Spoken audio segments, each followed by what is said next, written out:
All right, welcome back to Good Morning Nigeria. It's live on the network service of the NTA.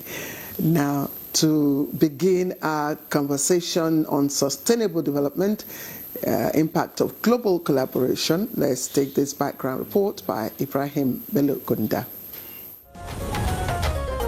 President Bola Ahmed Tinubu is currently in for the Abu Dhabi Sustainability Week Summit, aimed at finding measurable solutions to sustainability issues around the world.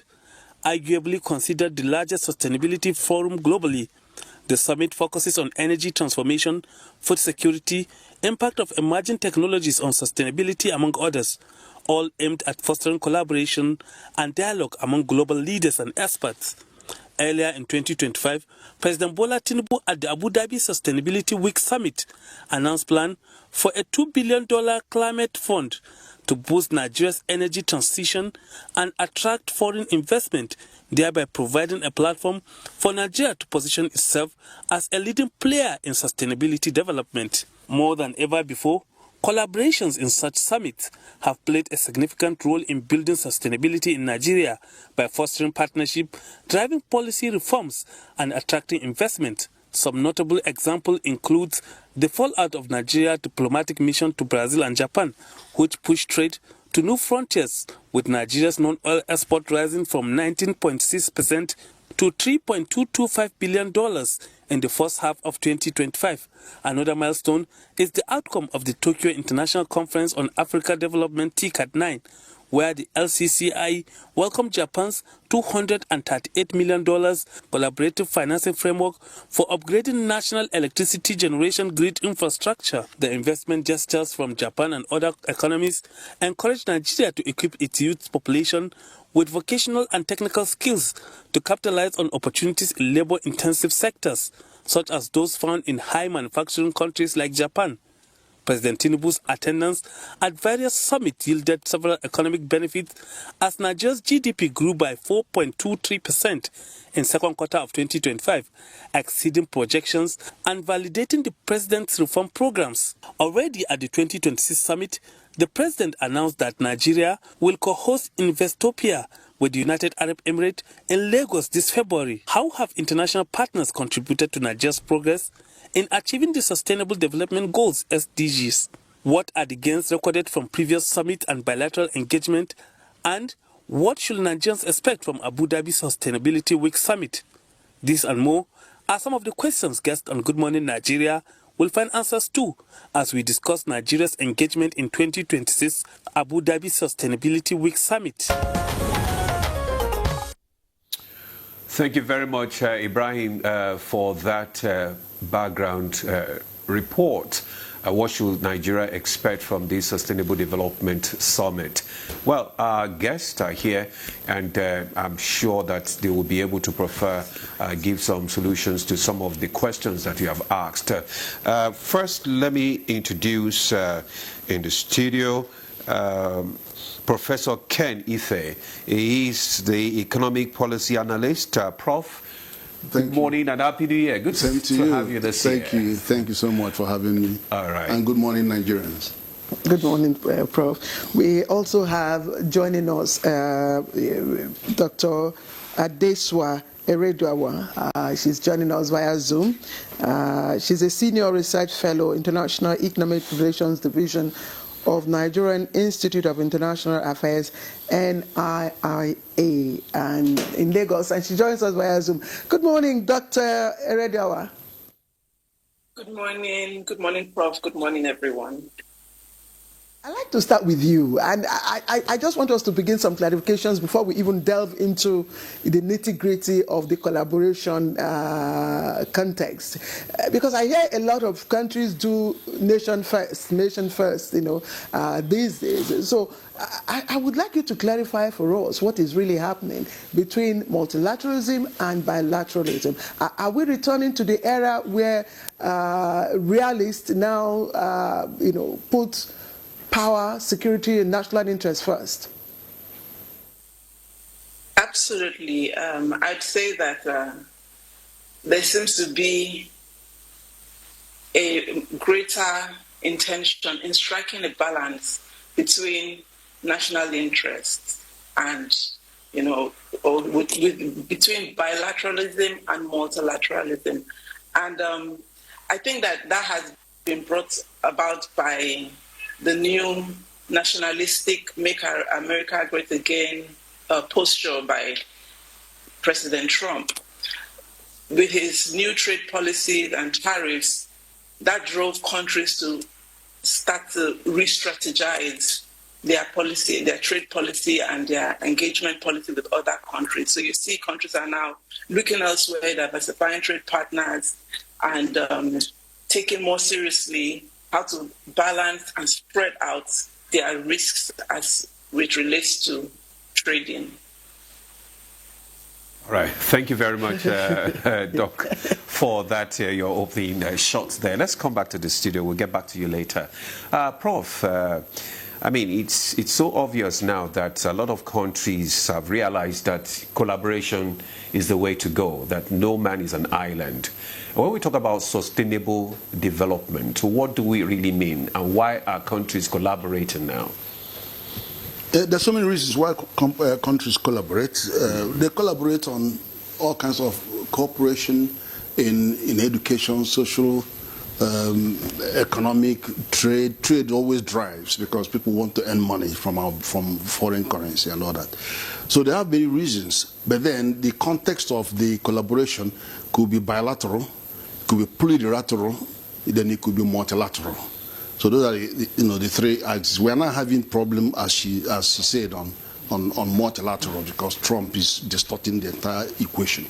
But the plurilateral is still happening in some area. Although an example of the plurilateral is AGOA, which is only like considering 1 year extension, but it's neither here nor there. And then you also have the economic partnership agreements with the EU and all that. Those are in the second category. But the bilateral have special place. In fact, when we come to talk of what is going on in Abu Dhabi, you will see that Nigeria pursued. The main reason that our president went there is to deliver this comprehensive economic partnership agreement. And it is a big win. It is a big win. Just like you have with China, just like you have with UK. The difference with this one, as well. The difference with this one is the investment protection component. Now, investment protection component, the example that it tells you is Nigeria has a treaty with China that provides for investment protection. Even though the Chinese company that came to Ogu have their contract and the governor started messing up with them and whatever they did to them, they went to court, they thought they won. But when they pleaded the treaty, it then gave them access to sovereign protection. Okay. And they can now go for sovereign guarantee, go for our plane.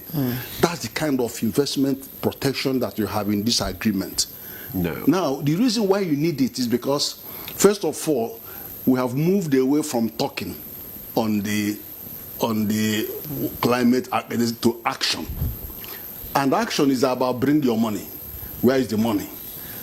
And the Middle East are the people that are going to be worst hit by what is going on switch to green energy, because they have the most oil and it's fossil fuel.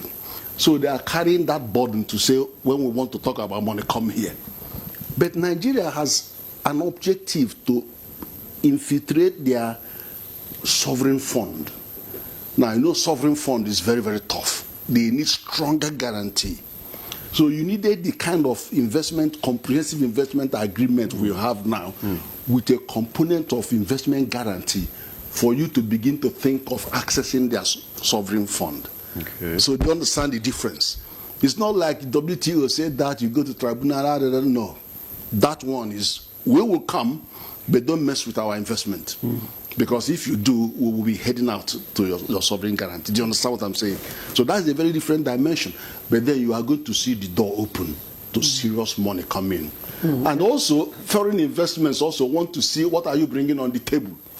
So when the government says we'll put 2 billion funds, now they are talking. Prof, they can see something, you are serious. Okay. Prof, I'm happy with the points that you're giving us. I mean, makes us happy that our president is embarking. But I like to pursue the issue of bilateralism and multilateralism and pro-lateralism, as we've spoken. Now that we've seen a shift, countries of the world, including Nigeria, do more bilateral partnerships, agreements, and all that. What is in it for Nigeria in terms of bilateral agreements, in terms of our role in ECOWAS, in terms of our ability to pursue our own independent, policies and economic, aspirations and all that? No, the thing is that, if you look at the two areas of trade in services, trade in goods, trade in services is actually bilateral. It doesn't matter whether you call it multilateral, it doesn't care, because they are looking at mode 1, mode 2, mode 3. If you want education, I don't want your education. It's okay. If you want my education, I want only the tertiary education. If you want your internet to come in here, no, don't. They will decide which level of mode, what kind of service. Is it mode 1 where you stay in your country and project the service like in DSTV, or where you come into Nigeria and establish? So some country will say, no, I don't want you to establish here. You can do the service. So there is that selectivity and bilateralism in trade for services. It is in goods that you say blanket 90% of the goods are given, 7,000 tariff lines are exempted. It's in goods that you have that kind of thing. But even in goods and contracting, you need more protection. That's why the specificity of bilateral gives these people confidence to actually fund the project, have their companies go out and do it, follow government and do PPP. When government starts doing what they're doing in Nigeria, we have a reputation, terrible reputation of running PPP, because we always let them down. They have a recourse. I like what you've just. I like the differentiation you've just made between services and goods, and that makes it clear. I don't know, Dr. Redewa, I'm just wondering. We've had bilateral relationship with UAE, I think since the early 1980s, but of course it became more pronounced in 2000, thereabouts, in the 2000s and all that. But can you identify for us, if any of those agreements, because we did sign quite a number of agreements with UAE, are there ones that actually kicked off from being on paper to action? There are quite a number that I may not be able to mention now, but the trade with UAE is one of our top trade partners in recent times. It's among the top 7 trade partners, the UAE with the UAE and Nigeria. Now, what's good about this comprehensive economic partnership agreement that, as Prof has pointed out, spans trade in goods, services, as well as investment. And you also brought up the issue of our role in ECOWAS, and of course, also in AFCFTA, that it enables us to participate, contribute deeply, and effectively in this agreement in ECOWAS and AFCFTA, because with the influx of investments from the UAE into Nigeria both ways, companies and investors that come and invest in Nigeria, especially in goods and also in services, can take advantage of the AFCFTA, because at that point in time, the rules of origin will not necessarily apply to them, because they are they're investing in Nigeria and producing whatever the production, whether it's in goods that can be exported or it's a service that is domiciled and based in Nigeria. So there's the opportunity for job creation, there's the opportunity for improved regional trade, and Nigeria can take advantage of the AFCFTA and the ECOWAS. But again, back to your point, the UAE is among Nigeria's top trading partners. What this partnership agreement and what I want to see is where the volumes of trade match each other, where there's a balance of trade both ways. And I'm hoping that that's what this agreement will do for Nigeria.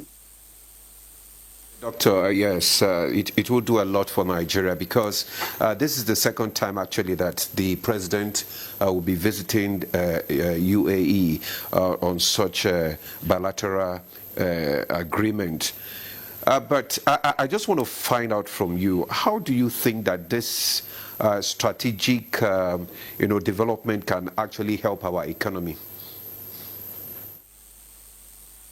So I think I mentioned the increase in trade volumes, the investments, especially investments in Nigeria, in here, opportunity for job creation, opportunity for technology transfer, skills transfer, opportunity, and all of these are important for the economic development. When it comes to the area of food security, we know that we have poor yields. The value chain is, it's especially the cold chain in agriculture is really challenged. So with the influx of technology, the Economic Partnership Agreement sees the 7,000 goods that were referenced include machinery from the UAE to Nigeria, which will further aid production, improve industrialization, create jobs, and help us achieve our industrialization goals in a sustainable and in a clean, manner. So yes, there is a lot of potential for economic growth, economic diversification. All of these that I've mentioned, there is huge potential. There's a benefit, and it's going to benefit the entire, from the grassroots, especially when we're referencing agriculture and food security. When we're referencing digital trade, youth are going to have access. Our youth demography will have access to digital trade skills. So yes, there's a benefit for the economy. I'll still remain with you and talk about a little more about the SEPA agreement. That's the Comprehensive Economic Partnership Agreement. And from what the Minister of Trade said last night, it covers a whole lot of areas from climate resilience, energy transition, BASA innovation agreement, innovation, agri and all of that. And she said I think there are over 700 duty-free export lines available for Nigerians. And I'm just wondering, do we really have the demographic strength, to leverage these opportunities? Yeah, that's a good one. I think it's 7,000, and it's the same thing that thought came to my mind. I would say we do have the potential. And with the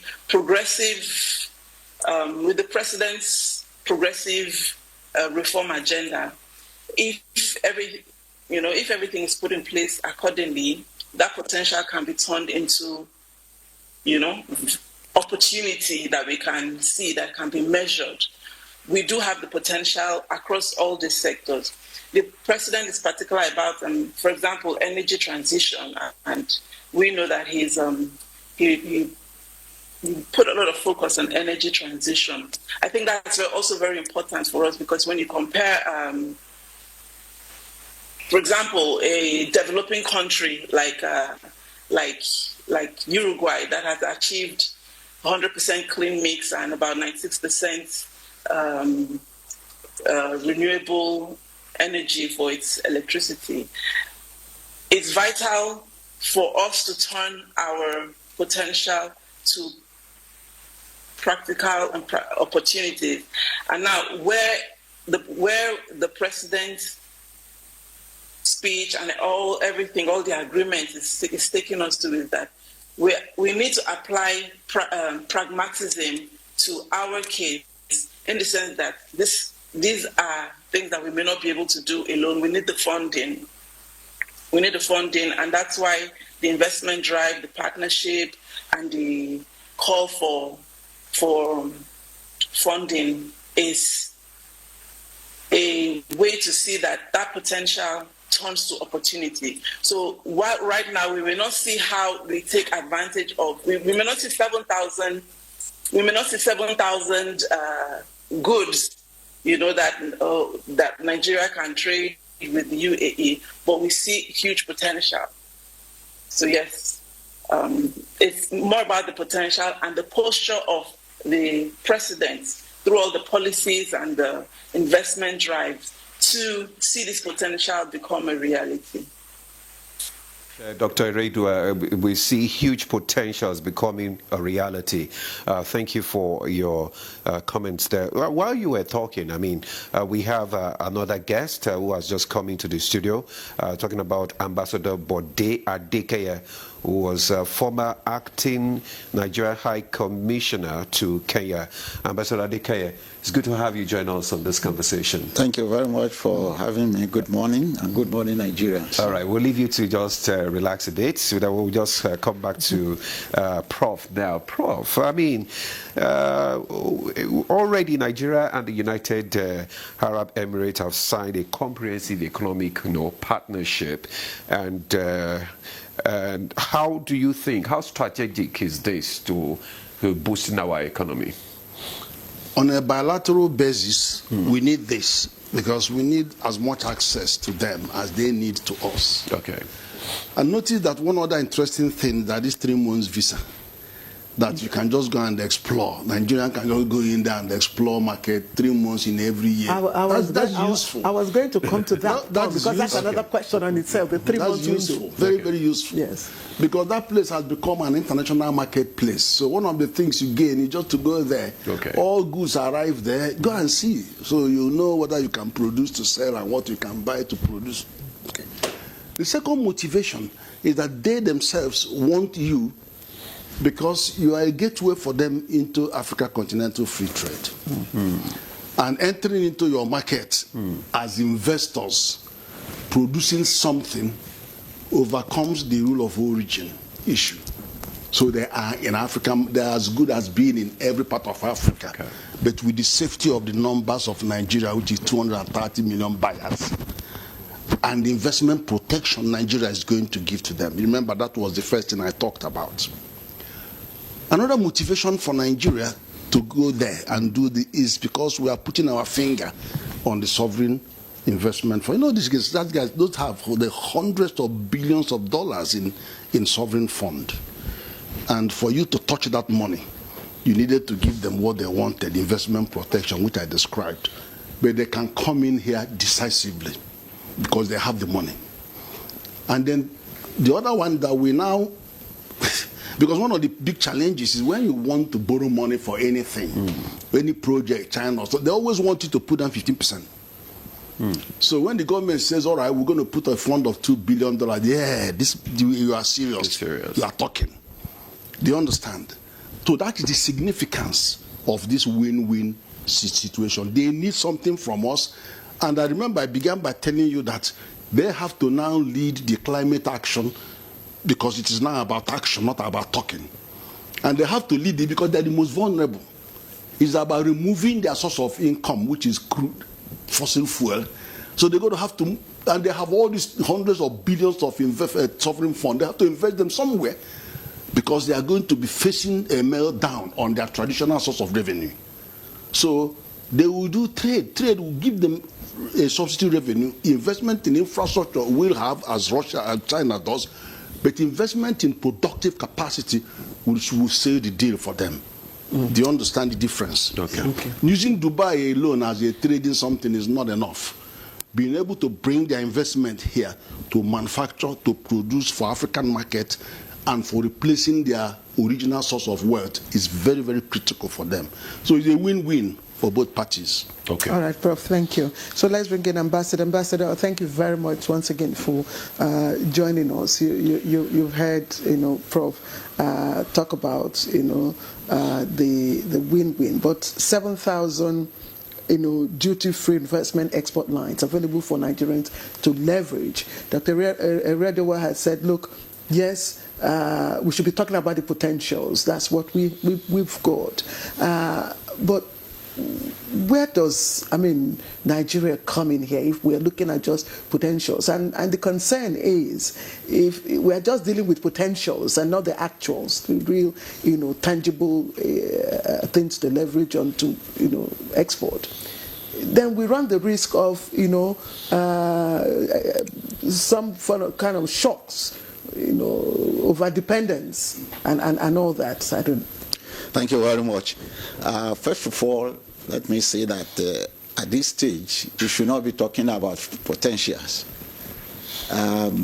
If Nigeria, each successive government had done what should be done, by now, in fact, we should surpass UAE. But, well, that is not the case. So we are in a race. And particularly in face of the uncertainties in the global arena, the current visit by Mr. President, I think it's very useful.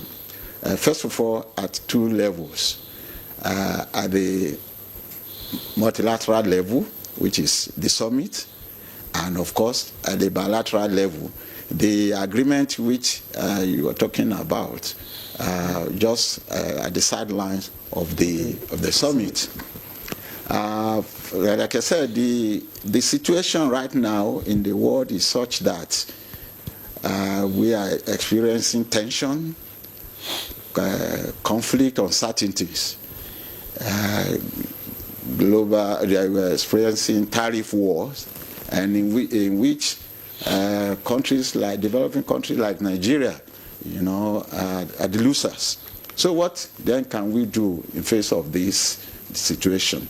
Of course, the Abu Dhabi summit offers an alternative where countries like Nigeria and others can sit down and discuss issues which are of immediate concern to them, food security, water, issue of climate, global warming, for example, which countries like Nigeria are victims, even though the more industrialized countries caused the global warming. And so these are the issues. But primarily, Nigeria has the duty and the obligation and is responsible for its own progress for development.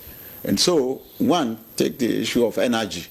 We're talking of being in transition. We produce, of course, fossil fuel, but we also have renewable solar energy. We have abundant wind. Along the coast, you have tidal waves, which we can annex to, of course, increase our power output in Nigeria. So, we also have the institutions. We have our University of Technology. We have our engineers who can really sit down and work for us to be able to move forward. For example, in technology, it's not rocket science. So for me, we should not be talking of potentials. We'll be talking of the actual, gains. Yes. Now that you've talked about energy, which is one of the key points that Mr. President talked about, energy transition, and of course cleaner energy. We're talking about electric powered vehicles and all that. What really do we have in this area? How can UAE help us? Well, not really help. How can we partner? Work together. Yeah, partnership. That is the thing now. Like I said, our traditional partners are no longer willing to partner with us on a win-win situation, like the professor said. But country like UAE, but of course I must also caution that when you partner with another country, there are interests which each country pursues, and if those interests are not being met, then the agreement may not be as effective for producing the desired result. So Nigeria and UAE, of course, we all have oil, but UAE has gone ahead in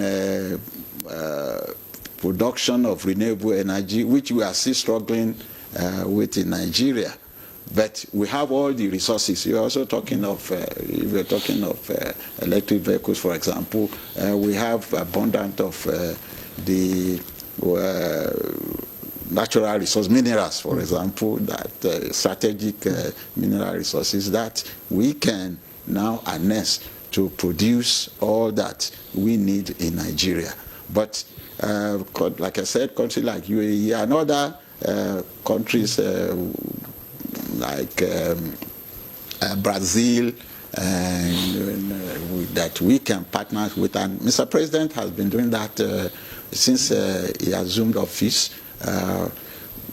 His drive for investment and, of course, partnership in technology. I think if we continue in this direction and the financial resources we are talking about, no country will come in and just put his money down without, of course, profit, because that is the end thing. And if you also know that the ongoing summit in Abu Dhabi is not just government officials or head of state. We have people, leaders from business world, from technology, coming, to discuss on how far they can partner with different governments. And don't forget, their motivation is profit. And so that's the motivation is profit, is gain. Thank you, Ambassador Adikeye.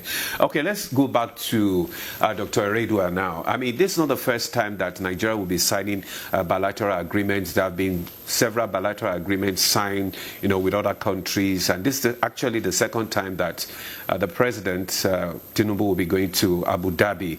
Now, how impactful has this agreement been? I mean, previous summits, how impactful has it been, This agreement appears to be more impactful because of the, they're ready to go, for example, labor mobility and the access to 3 months visa for businesses and for investments for Nigerians who want to go to the UAE. Another way it's impactful is the opportunity for investment in Nigeria, especially in this period of our energy transition. The potential and the possible and the promised investments from the UAE to Nigeria, in my opinion, should be focused or should target and achieve that energy access for everyone. Ambassador just now mentioned abundant resources. So what I see is investments, and what I also recommend is investment in solar power energy, for example, concentrated in the north. Essentially, what I'm trying to say is that the investments that are coming in should focus on generation of energy access, because no economy can thrive without access to electricity, without industrialization. So that what I'm seeing from this agreement is that investment, for example, in the north, where there's an abundance of solar and hydro energy, wind energy, investments in the south, where we have biofuels and we have gas, all of these sustainable to drive our industrialization, to drive energy access in the different regions in Nigeria. So yes, this is different because of the indices, because of the zero tariffs on the wide range of products that the Minister and the President have scored for us, because of the investment protection. This is different. This is better. This is progressive. Doctor, let's get back now, Prof. I mean, the Minister of Trade, said it was, there's an 11-month long, very tedious deliberations to arrive at mutual concessions and all that for the 7,000 tariff lines, duty free, which means Nigerian investors can export specified goods and vice versa. Yes, with duty free. I mean import duty free within the parameter of AFCTA. What does that mean for Nigeria? We already submitted our schedule to AFCTA. So this is like subsuming that into this agreement because what you're doing here is you don't have a separate list where their goods may arrive here and then they cannot go away to African countries. So you have to marry that. So it's about 90% of the tariff lines and the ones are 7,000. So it corresponds more or less with what we are doing under the AFCTA. So that you don't have of course, there's a small difference for free trade areas when you have things in free trade zones. But I think one good thing about this negotiation and all that stuff is that they're pointed.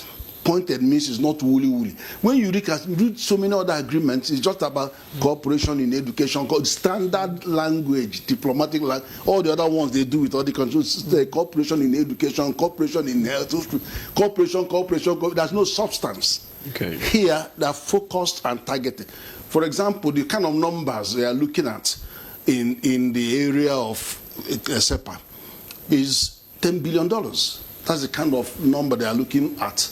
Investable number on the digital economy, digital trade, and solid mineral, and of course, you know that they will be interested in processing the solid minerals because that will be one thing on our table. We have lithium here. You are interested in green energy, battery, come and refine the thing. The money can go there easy. But then on the other side, looking at the renewable energy and all the energy area, what we are looking at 8 billion already secured. Looking at 20 billion, the total investment package, $30 billion to 2030. Okay. That is number crunching. It's not talk, it's number crunching. And you can see where the monies are going. We have 215 upstream gas projects that are ready for investment that will deliver our 200 plus trillion cubic feet of gas. It's targeted. We also have marginal oil fields and gas fields. We have flaring of gas. There are gas fields that they want to deploy to gather the gas. And then it's not gather the gas. Gather it for what? Gather the gas for gas to power, to give to power generation. Gather the gas for industrial cluster. So it's targeted investment. It's not empty talk. Targeted investment with numbers there. Yes, so the guys are serious. We are very serious. I've never seen Nigeria in any of mission get so serious and so obsessed with numbers. We know the number. So when you come back, you have a performance framework to monitor who is doing what and how far are we going. But that has been the challenge, being able to put in performance framework to measure how successful or implementable all these agreements have been. What do you think should be done? No, this is what when the agreement provides you with numbers and framework and things, it's easier now because you just create your tables for that. Because you say, okay, there are 215 upstream gas projects. Let's know who they are, where they are, who is getting involved in what money is going to be involved. So people chase this. You have something to chase, not piece of paper that says general cooperation. Who cooperation with who and what? Where is the resource? So it's very, very pointed and strategic. So it gives me more hope and more confidence about our ability to. But of course, don't forget, the gas is so central to this. That's why they have the AKKs there, the Abuja Kaduna line. Then you have the OB3, which is another one. Those three, all of them are there. You see what we are talking about. Okay. Prof, sorry, okay. I wanted you to clarify for us because you talked about the list that Nigeria, has submitted to AFCTA, which is of course what we are dealing with. And I'm just wondering, I was trying to see if we have a detailed list of the exact products. No, it's tariff lines are tariff products. Lines. Okay. Yeah, the tariff lines are products. All right. It's just like sugar, glucose, lactose, sucrose, they're all tariff lines. And they attract duty or you remove duty. But they will exist. So those are the things. But there are, remember, when we say 90%, there are 10% Nigeria doesn't want you to go to. Yeah, those are things that we are keeping to our breast. So some of the agricultural products might well be there, but we don't want you to import that because we want to add value to those and stuff like that. So it's 90 that we have played out. Let's do deal on this 90, which are 90%, which are our 7,000 tariff lines.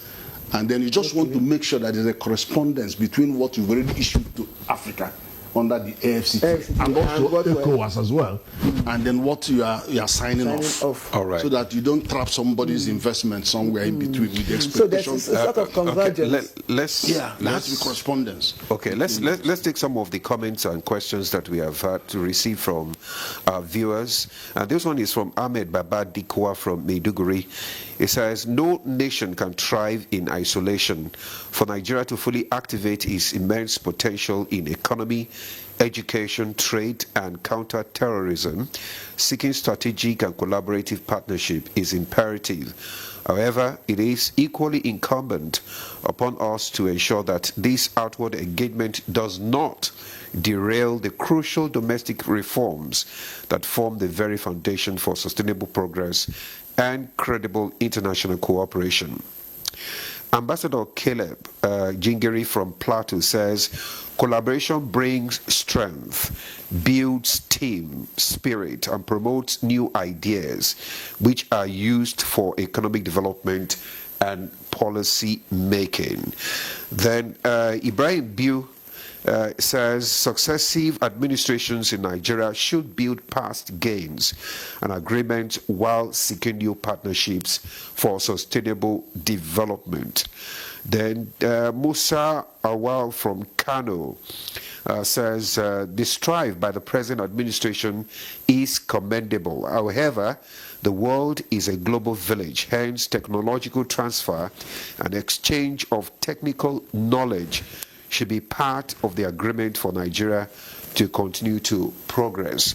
And finally, from Chris Simon, it says, good morning, presenters, good morning, Nigerians. No country can thrive well on its own without stronger ties with other countries. It's this collaboration, relationship among countries that put them in sound footings, be it political, economical, technical, and so on. The current state of Nigeria in terms of development is as a result of global collaboration. Cheers to greater heights. Ambassador Adike, you want to respond to some of this? No, sorry, please hold on. We have our Zoom guest that will leave, in a few minutes. So I think she will leave by 8:30, maybe 5 minutes. Good comments. I mean, I agree entirely. But beyond the issue of trade agreements, what Nigeria needs essentially, I think Mr. President also made mention of it during his address in Abu Dhabi, is innovation. Nigeria cannot progress without, innovation. We're talking of the challenge of our deficit in energy, for example. There have been new ways of dealing with that, with, of course, artificial intelligence. Whether you are talking of generation, you are talking of distribution, or you are talking of transmission, the value chain of power.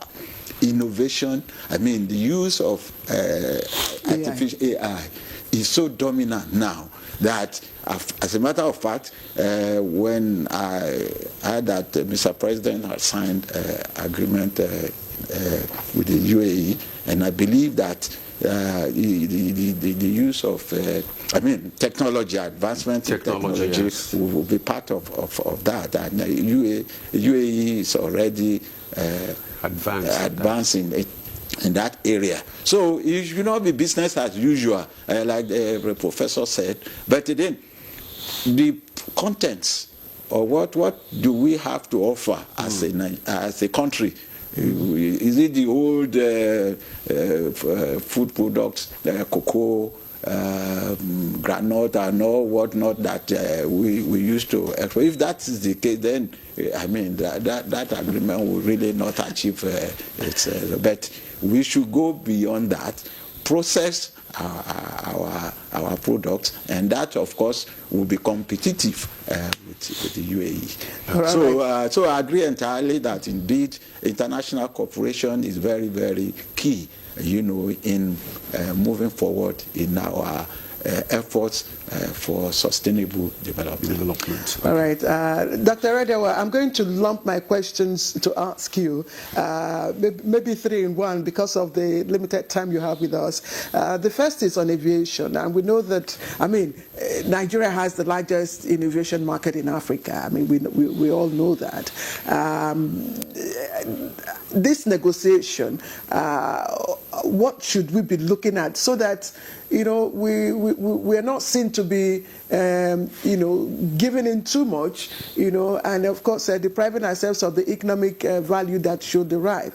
And then secondly, do you really think that we can leverage UAE's expertise, just as Ambassador has said, in renewable energy and clean technologies, to drive our energy transition drive?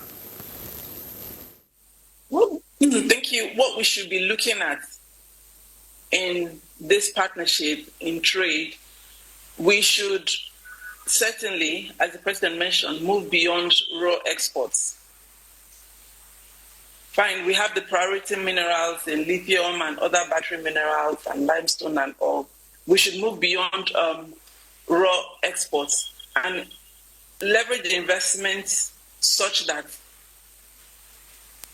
the benefication, the UAE is supporting, the UAE capital is supporting the whole benefication process. So the focus should be on value add in minerals, value add. We should also, we can also competitively export aluminum products and not cocoa, raw seeds like Ambassador mentioned, aluminum products, plastic products, packaging materials, and all of those basic chemicals and construction imports. And on the other side, the UAE, we import from the UAE machineries that can aid industrialization. That way, we can take advantage of the AFCFTA. Remember that the goal of the AFCFTA, the African Continental Free Trade Agreement, is more focused on improving production scale, regional production scale. So with this bilateral agreement, this SEPA agreement, and these relations with the UAE, we stand to benefit in that regard, where that we can increase our product lines and we can export diversified range of industrialized products to the rest of Africa. You're speaking about if we can really benefit from this partnership with UAE with regards to energy. I think that, especially clean energy, I think that we definitely can. We are focusing on energy transition. At the same time, we don't want to trade our economic development for decarbonization. We need to find a striking balance, and that's where the whole conversation about our gas resources are. And I said earlier that the focus for the relations with the UAE should be decentralized across Nigeria. In the north, we're talking about solar energy, we're talking about solar and wind. In some part of the south, we're talking about the gas, we're talking about biofuels. So we need to strategically make use of the technology from the UAE to decentralize production of this energy mix, these energy sources, and consumption in the different regions. The north is not as industrialized as the south. So focusing investments in solar and in wind in the north will be sufficient for them to for consumption, since they're not as industrialized. While down here, we can focus on our gas and improve biofuel and all of that, sufficient for the level of industrialization that's going on here.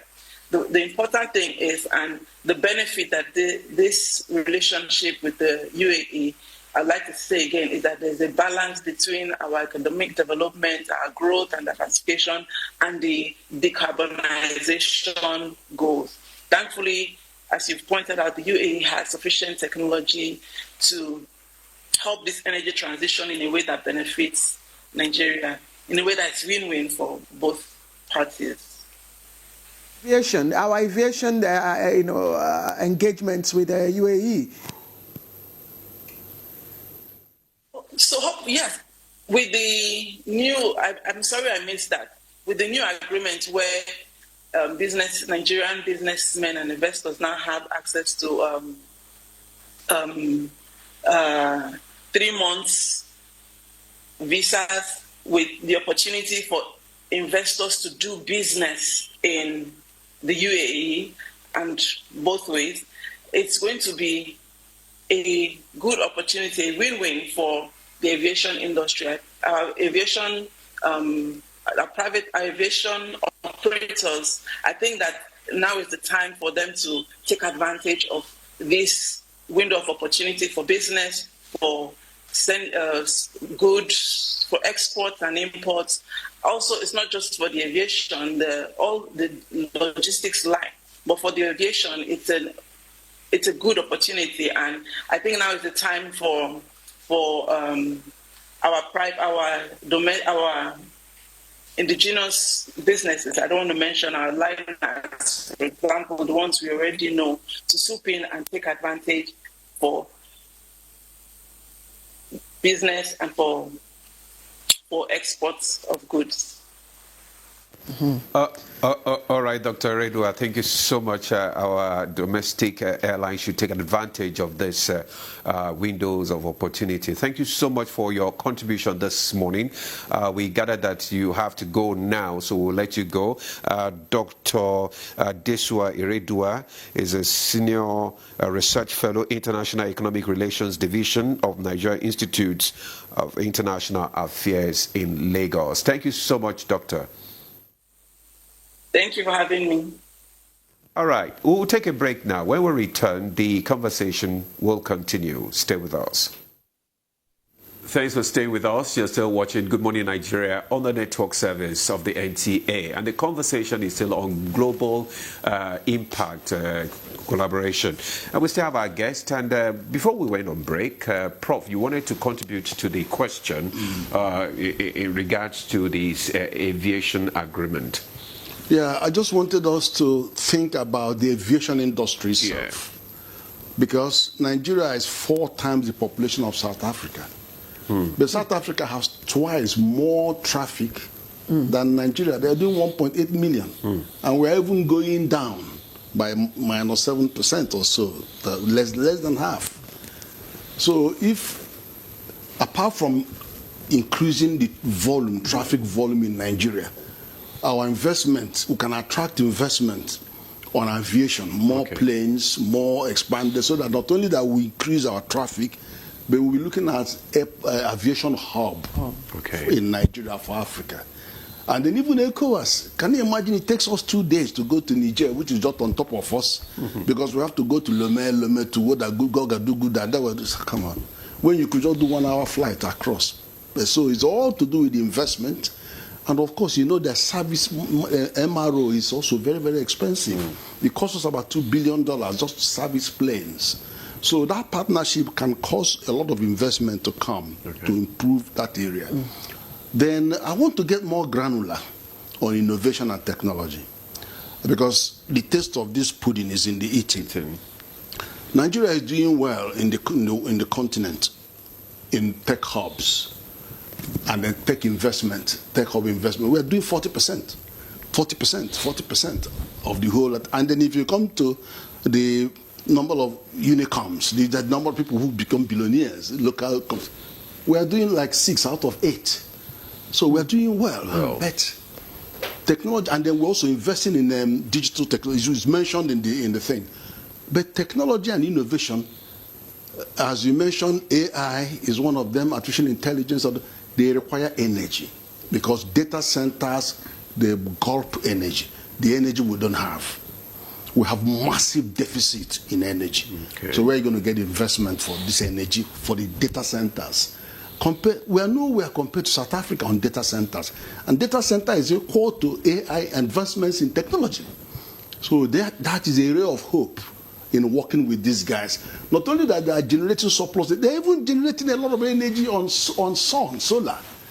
And they can also fund future development on solar. Don't forget, solar is getting cheaper. Solar is only about 100 naira per unit compared to 209 naira per unit we are paying on band A. So it's cheaper. It used to be 2 hectares for 1 megawatt of solar. Now it's 1 hectare for 1 megawatt. With them putting money on research, it could come down to half a hectare for one. So efficiency and that. So we can benefit from them. We can also host some self-centers for us, data centers for us, until such a time when we're able to get enough power. So it's a critical link. And so you can see how it could transform the numbers and things. Okay, thank you very much. Yes, I'd like to talk to Ambassador. Yes, no, I'll take this. I'll take this. I think some of the messages, relate with what you have said, but I have one first. Let Ambassador just take 1 or 2 questions from me, and it's about the 3-month visa window. I mean, if this comprehensive agreement, it's all about win-win. I'm just wondering, is 3-month visa window, is it enough? Is it adequate for, investors to come, especially into our country, where you have a lot of bottlenecks, where you have a lot of issues, I mean, is it enough for them to come and survey adequately, the investment environment? No, not at all. For me, when you engage another country, all areas, whether business, collaboration, and sustainable development issues, I believe there should be access. You should facilitate access. That is movement of investors between the two countries, and the agreement on 3-month visa seems to be too short, and that will not guarantee confidence on both sides.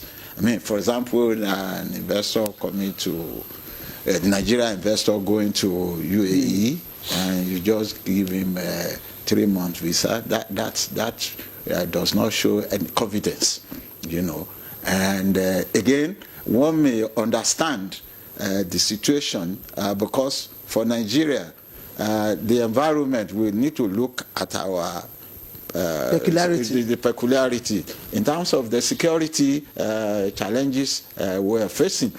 Any investor must first of all examine the environment in the country in which he's going to invest, because one, that investor is interested in, first of all, the short-term, medium-term, and long-term returns on investment. So if he's not too sure of that he's going to get, the desired result on his investment, and of course that must necessarily affect what the government policy is. And we must also learn from this on a part of Nigerian government. One, that our private investors must now begin to drive the process of our sustainable development. The lady just, our colleague who just left us, mentioned the issue about the private sector, and we need to underscore that they should be at the driver's seat. What government should be doing is to provide enabling environment, which the agreement we under discussion seeks to achieve. And we have enough private sectors in Nigeria who really can advance this process of sustainable development we are talking about, whether in civil aviation. And of course, we must commend the present Minister of Aviation for the efforts. I hope he will be able to sustain those efforts, particularly in facilitating the Nigerians civil aviation sector to be able to get to the international market.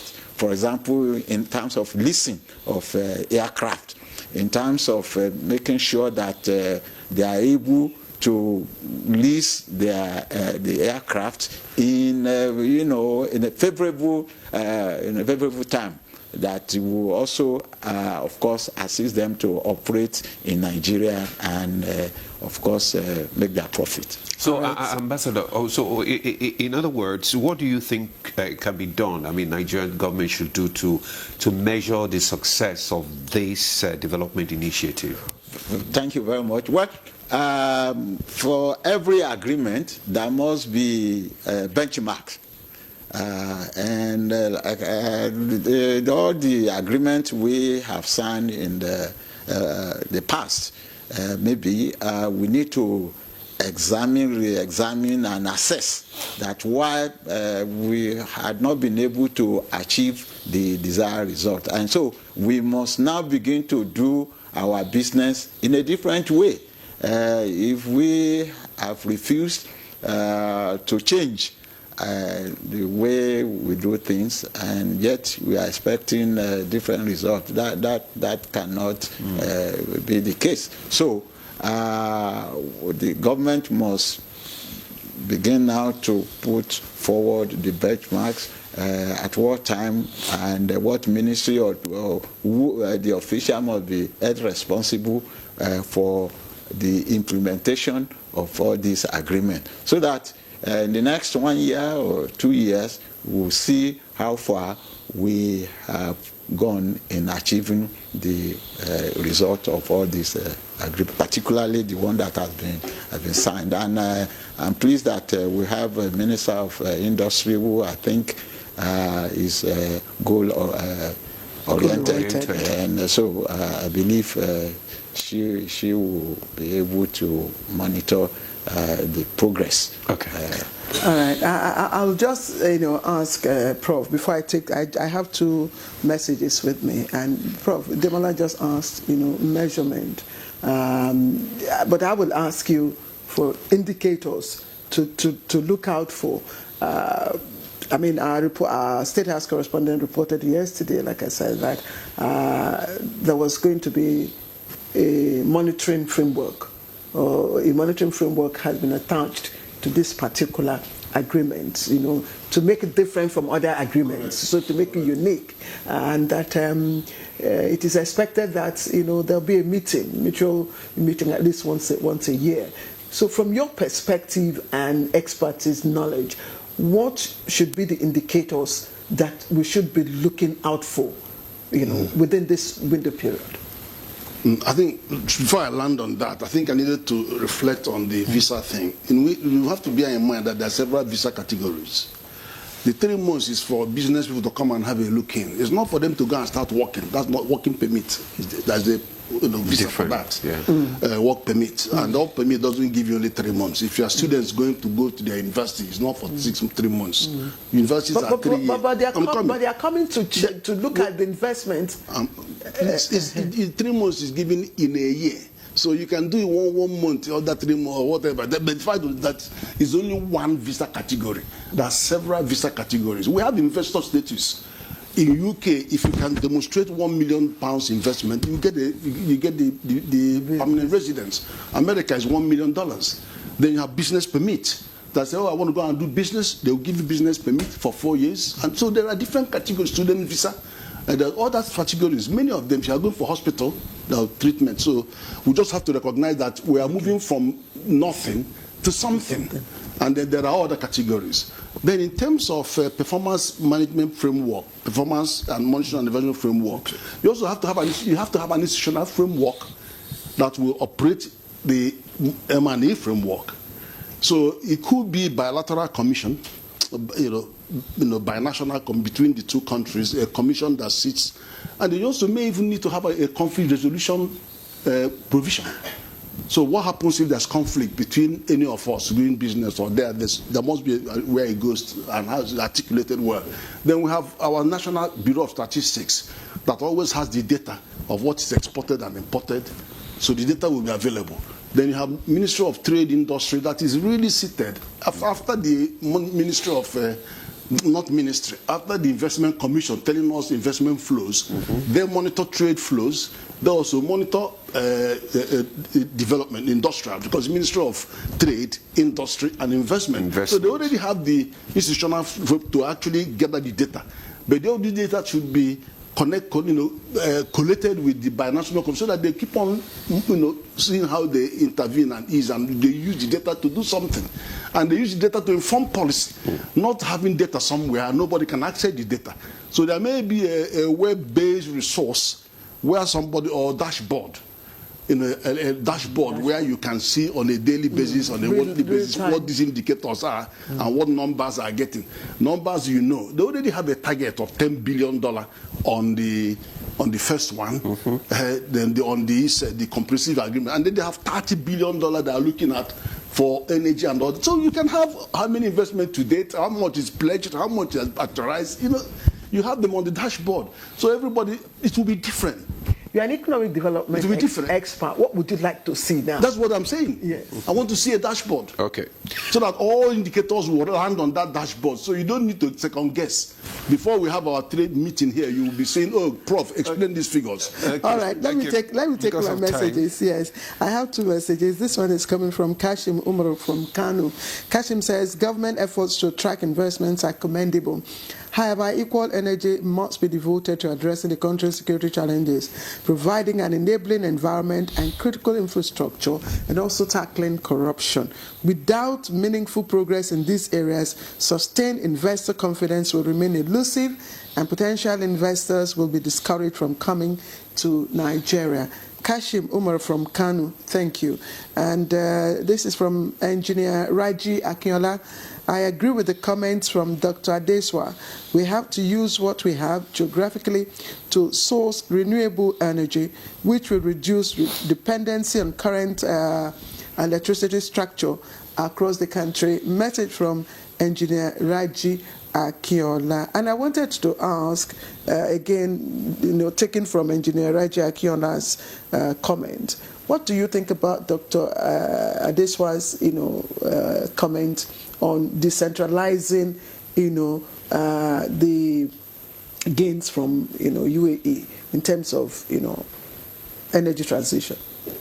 Yeah, thank you very much. Let me first of all comment on the issue about benchmark and the roles of the various sectors. First of all, the Ministry of Foreign Affairs has the coordinating role, all the agreements. And a situation where the ministry seems to have been sidelined in all these things, it doesn't go very well because other ministries don't engage with other governments in diplomacy. So the Ministry of Foreign Affairs has that primary duty to coordinate all agreements. And where there are issues, they are to draw the attention of both the relevant ministries and, the government to those matters. Now, concerning decentralization of the gains of the renewable energy, that one, of course, Nigeria operates a federal government.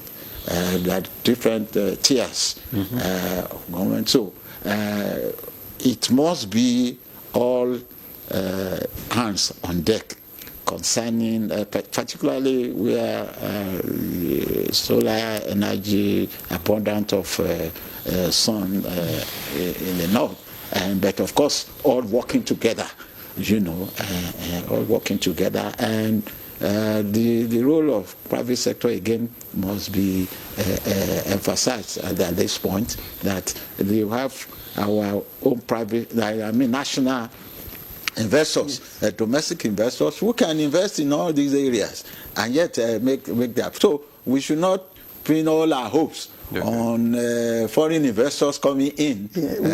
I mean, no, that would not be the case. We as a country, we have all what it takes, to drive our sustainable development, Ambassador Bode Adekaya, I'm afraid I have to allow you to stop at this point. Thank you very much for the points that you have put forward to us, and I would like to appreciate you for joining us for this conversation on Good Morning Nigeria. Thank you. Ambassador Adekaya is former Nigerian ambassador, of course, to Kenya. And then we have Professor Kenife, who is an economic policy analyst. We also always appreciate you and your perspectives, and of course the way you break these things down. We look forward to one day becoming an economic expert ourselves. And that's Good Morning Nigeria for today. I thank you for joining us. I'll be back here tomorrow. Demola and I. Yeah, we'll be back. Thank you so much. Enjoy the rest of your day.